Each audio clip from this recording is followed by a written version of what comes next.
what steps can be taken to reduce church leadership politics and infighting among the senior pastors and regular pastors in the mission, and how can the leaders be held accountable to prevent discouragement among the next generation? That's a serious one.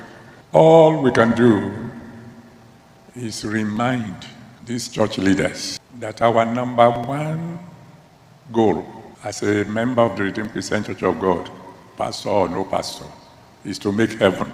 If these people forget heaven and begin to play politics, it will be sad that they are leaders on earth and they will end up leaders in hell.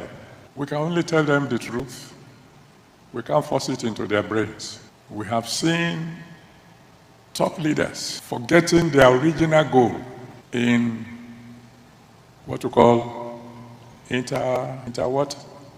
In-house fighting, sir. Because if I'm going to heaven, and that's my number one goal, and you are also going to heaven, I don't see me fighting you.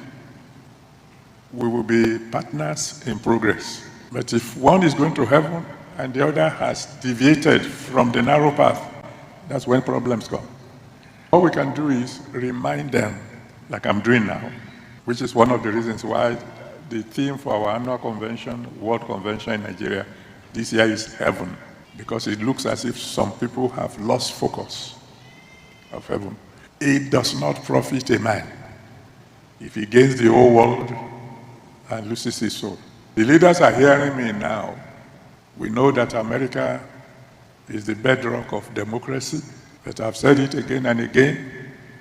God is not a democrat. Democracy is the government of the people, by the people, for the people. I hope I got the sequence right. But you didn't hear the word God in that. And you will not find democracy in heaven. Because wherever there's democracy, automatically there'll be politics. And I don't want to go too far into that. If you don't allow God to rule through you in his church, you will have him to deal with.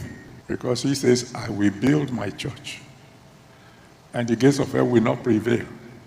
And so if you will become a gate of hell in his church, he will know how to deal with you. More than that, there's very little we can do. Politicians will be politicians and pay the price at the right time.